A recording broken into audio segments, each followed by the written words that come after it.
Leonard Labouchitz er manden bag Tiger-kæden. Tiger-kæden ejes nu af virksomheden Zebra, og kapital for den EQT. Leonard Labouchitz er stadig direktøren i virksomheden. Første Tiger-butik åbnede i København i 1995, og kæden er i dag international. I dag er der 700 Tiger-butikker i 25 forskellige lande, og der åbner 2-3 butikker hver eneste uge et sted i verden. Tiger er på B2C-markedet, da de sælger deres produkter til konsumenter. Derudover er de en detailhandelsbutik, da de sælger deres produkter direkte til forbrugeren. De designer dog også nogle af deres produkter selv, men producerer dem ikke. Tiger går efter et koncept, der er unikt og relevant. I deres sortiment er der daglige fornødenheder, udvalgsvarer og varer, som er de lidt anderledes og sjove produkter. Tigers mange forskellige varer bliver produceret rundt omkring i verden. I lande som Kina, Italien, Østeuropa. Derudover købes der også produkter hos europæiske og danske grossister. I 2015 betjente Tiger-butikkerne over 80 millioner kunder i Europa, USA og Japan. Tiger vil have deres koncept fremstår ens i alle lande, dog med få tilpasninger til det lokale marked. Køb af produkter i Tiger foretages der et impulskøb. Der er en lav involvering, eftersom prisniveauet på Tigers produkter ligger i den lave ende. Vi har afgrænset os til Danmark, eftersom Tiger er i flere forskellige lande, og det ikke er i alle lande og butikker, de tilbyder de samme produkter. Målgruppen for Tiger er ikke statussøgende kvinder, da det for det meste er dem, som laver impulskøb, og de udgør i forvejen 2/3 af Tigers forbrugere. Tigers produkter henvender sig til individer i den lavere middelklasse, da produkterne ligger i den billige ende. Tigers klassifikation er meget forskellig, for Tiger har et bredt sortiment. I deres sortiment finder man både kortvareprodukter, dagligvarer, specialvarer og ukendte varer. Tigers sortiment er meget bredt, da de har utrolig mange forskellige produkter. Derimod har Tiger et fladt sortiment, da de ikke har særlig mange forskellige slags produkter inden for den samme produktlinje. Tiger sælger både substituerende varer og komplementære varer. Dette betyder altså, at der både er produkter, der kan erstattes af andre produkter, og produkter, der hænger naturligt sammen og som kan supplere hinanden. Tigers brand er et handelsmærke.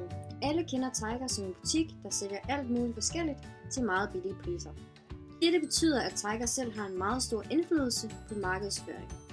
Billigere for dem, da de får højere avance, og det er deres produkter. Altså de skaber loyalitet overfor forbrugeren.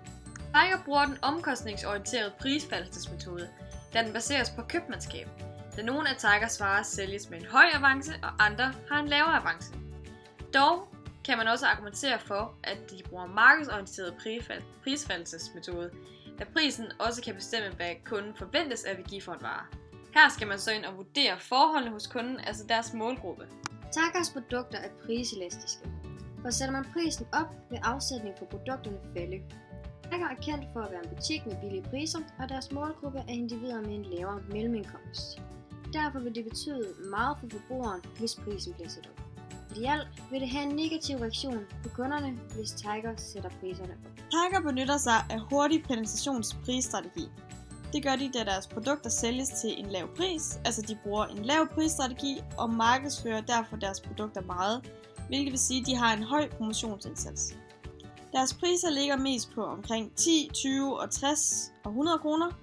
Dog har de udvidet deres produktsortiment til også at omfatte produkter til en pris af 800 kroner.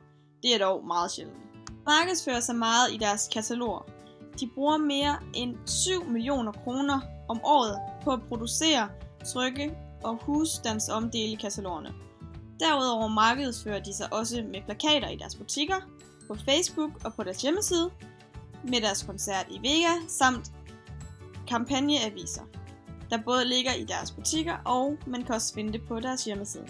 Tiger bruger pull-strategi som deres markedsføringsstrategi. Det gør de, da de promoverer sig direkte til forbrugerne og intet mellemled har. De forsøger med pull-strategien at skabe en efterspørgsel. Pull-strategien har mange fordele, dog er det også meget dyrt. Som sagt bruger Tiger 7 millioner kroner om året på deres husomdelte kataloger.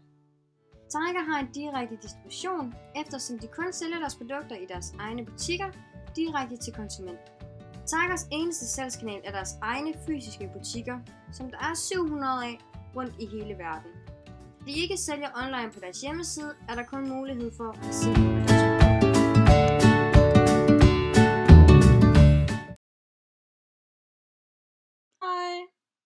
I ikke kan høre mig, eller hvad? Altså, ikke i alle lande. Og hvad? Målgruppen for Tiger er ikke statussøgende. Målgruppen for Tiger er ikke egne fysiske butikker, som der er 700 af rundt i hele Danmark.